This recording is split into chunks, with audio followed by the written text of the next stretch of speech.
quick. I was talking, I think, to Tilly the other day, and I've decided that Sodapop is cream soda. My version of soda, at least. Excellent. So I just wanted to share that. And second of all, I think I'm a raspberry.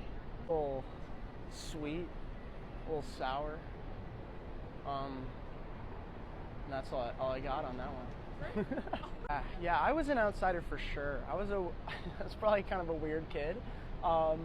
I had trouble at points with like feeling accepted or feeling like I could be myself, use my voice, that type of a thing. And I don't know, I wouldn't take a lot of that away because I think it builds empathy, and I think that's one of the most important things you can have as a human being. However, if I was to tell myself something, it'd probably be along the lines of like, I think one of the lessons of The Outsiders is these outsiders are in a group together, the greasers, and they found their people, you know, like they could try and go be a soc and fit in with that crowd, but that would be them being somebody else. And I think I spent some time trying to be somebody else to fit in with crowds that I wanted to. I think I would probably tell myself, be yourself and find the people that come to you when you are who you are, you know, because those are people that I've kept around anyways, not the people that I had to change myself for. So yeah, I got this tattoo after the La Jolla run because I honestly didn't think I was going to be able to continue forward with it. I was in a contract for something else, and then that fell through, and I did get to do this, and I got the tattoo because he taught me so much. And I think the biggest thing is he has this like free-willed nature, and he never takes everything too seriously, and I think that's always been in me, but it's such a beautiful way to live. You have people like Daryl and Ponyboy who really are taking themselves seriously, and it feels like the world is kind of crashing down on them all the time. And then you have somebody like Soda who's in the same situation as them, but he's still having a great time. He's enjoying himself. He loves his friends. He's present with the people around him, and I think it taught me a lot about living my life that way. During the Rumble, recently, me and RJ, who plays Chet in the show, there's, you know, Daryl and Paul are circling each other, and there's like a drum going beneath it.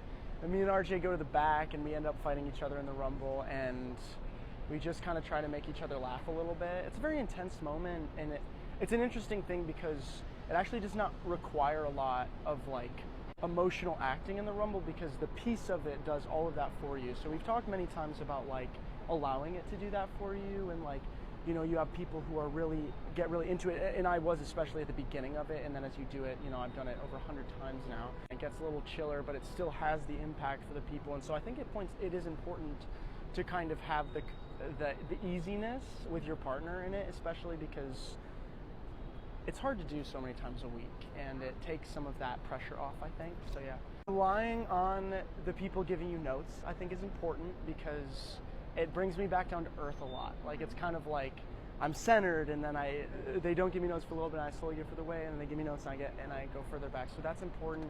I also think it's like allowing it to breathe and change a little bit. Like, there are a few nights that kind of become breakthrough nights where something comes out in a different way or hits me in a different way, or I kind of see something from a different angle, and I think that's all important, allowing that to happen. And it's like, you obviously can't stray too far from what the path is. It needs to stay in the box that the story lives in, but within that box there's different places you can kind of go with it, and allowing yourself to the pendulum to kind of swing a little bit with each show keeps it fresh, which I think is like the most important part.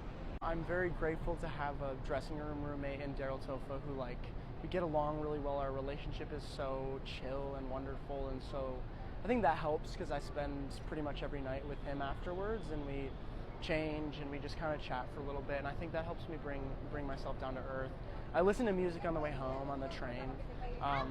Sometimes the stage door is really nice to like talk to people about the impact, and it takes me out of the world of it a little bit, but it is hard, and I still feel like I'm learning how to take myself away from it a little bit, if that makes sense.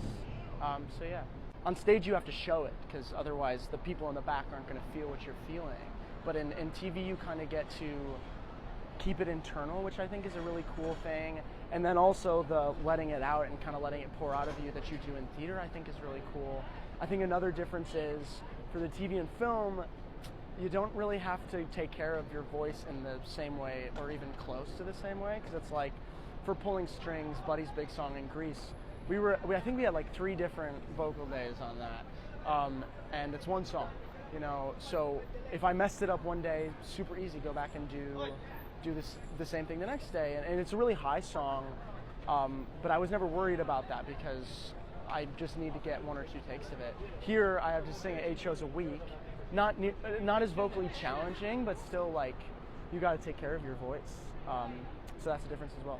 I think the fans are really lovely. It's kind of a cool experience that you go to the stage door. We've had like hundreds of people at the stage doors since the Tonys, and it's cool to do that, and then you just kind of walk away. And sometimes you get caught by people as you're walking away, but I take a train, you know, and I think that's a very cool part of it. It's like a certain amount of attention, but it's not the type of attention that like takes away from being a normal person, which I think is cool. And I think that's due to the respect of the audiences as well, you know, which I think is really cool.